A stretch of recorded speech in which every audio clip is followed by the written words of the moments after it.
అది కుల రాజధానా, మునిగిపోయిన రాజధానా, లేకపోతే అదే సబ్మెరైన్లో తీసుకెళ్తారంట ప్రకాశం బ్యారేజ్ నుంచి అమరావతికి. అవన్నీ చూస్తే ఏంటి మీ రియాక్షన్ ఏంటి? మీరు అమరావతి దళిత జేఏసీ అధ్యక్షులు. మీరు మళ్ళీ చెప్తున్నా, బసవయ్య గారు ఎస్సీ మాదిగా, అది కుల రాజధాని అయితే అది మాదిగల రాజధాని, అది కుల రాజధాని కనుక అయితే అది మాదిగల రాజధాని, అది కుల రాజధాని కనుక అయితే అది మాలల రాజధాని, అది కుల రాజధాని కనుక అయితే అది బీసీల రాజధాని, అది మైనార్టీల రాజధాని, అది రెడ్ల రాజధాని ఎక్కువ మాట్లాడుతుంది. ఎందుకంటే అక్కడ కమ్మ పాపులేషన్ రెడ్డి పాపులేషన్ కంటే తక్కువ. Useless fellows. చెప్పండి బసవయ్య గారు. అదేనండి, వెంకటకృష్ణ గారికి ప్యానల్లో ఉన్న అందరికి కూడా నమస్కారం. ఒకటి, వీళ్ళు 2020 సంవత్సరం అక్టోబర్ లో కూడా ఇదే ప్రచారం చేశారు, హైకోర్టు మునిగింది అని. ఇదే విధంగా ఫేక్ ప్రచారాలు చేసుకుంటూ ఆ రోజు కూడా ఇలాగే చేస్తే మేము కొంతమంది వెళ్ళి అవన్నీ కూడా చేయించడం జరిగింది.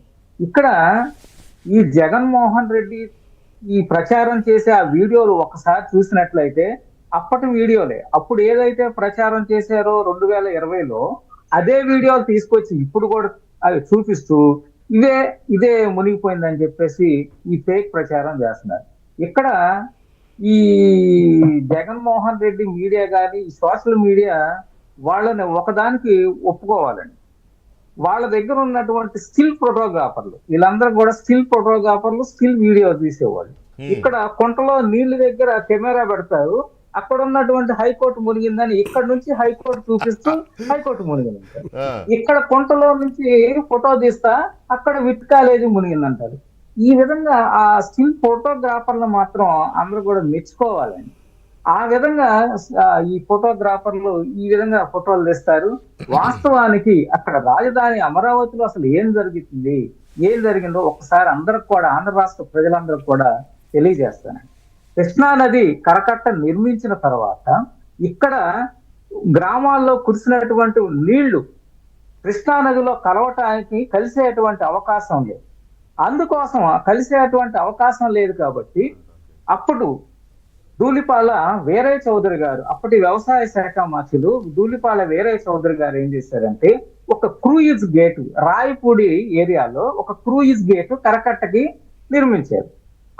ఇక్కడ వర్షం కురిసినటువంటి ఈ నీళ్ళన్నీ కూడా పాలవాగు, కొటేళ్ల వాగు, కొండవీటి వాగు, ఈ నీళ్ళన్నీ కూడా ఇక్కడికి వచ్చి రాయపూడి దగ్గర కృష్ణా నదిలో ఆ క్రూయిజ్ గేట్ దగ్గర అక్కడ కృష్ణా నదిలో కలవటం జరిగింది. అయితే ఈ దరిద్రులు 5 సంవత్సరాల నుంచి ఈ పరిపాలన చేసి కనీసం ఆ గేట్లకు గీజు కూడా రాయలేదు, ఆ గేట్లను తెరుచుకోవు. అందుకోసం ఆ నీళ్లు అదేంటి గ్రీజ్ రాసినట్టు బిల్లులు పెట్టారంటగా. అన్ని చేస్తారు వెంకటకృష్ణ గారు. అక్కడ 10 రూపాయల పని కూడా చేయలేదు.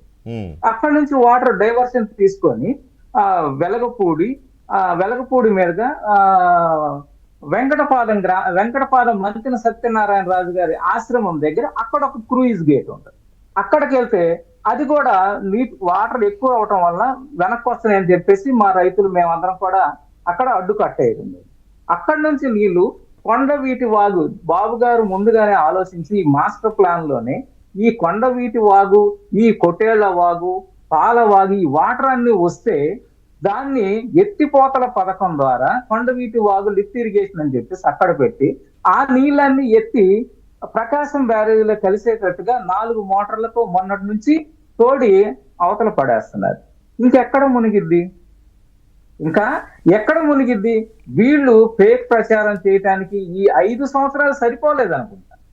వీళ్ళు పరిపాలన చేయకోకుండా ఈ 5 సంవత్సరాలు ఇదే ప్రచారం చేసుకుంటా వచ్చారు. కాదండి బసవయ్య గారు, నాదొక చిన్న ప్రశ్న అనుకోండి, లేకపోతే మీకు ఇస్తున్న ఒక సజెషను, మరి మీరు ఎలా రిసీవ్ చేసుకుంటే అలా.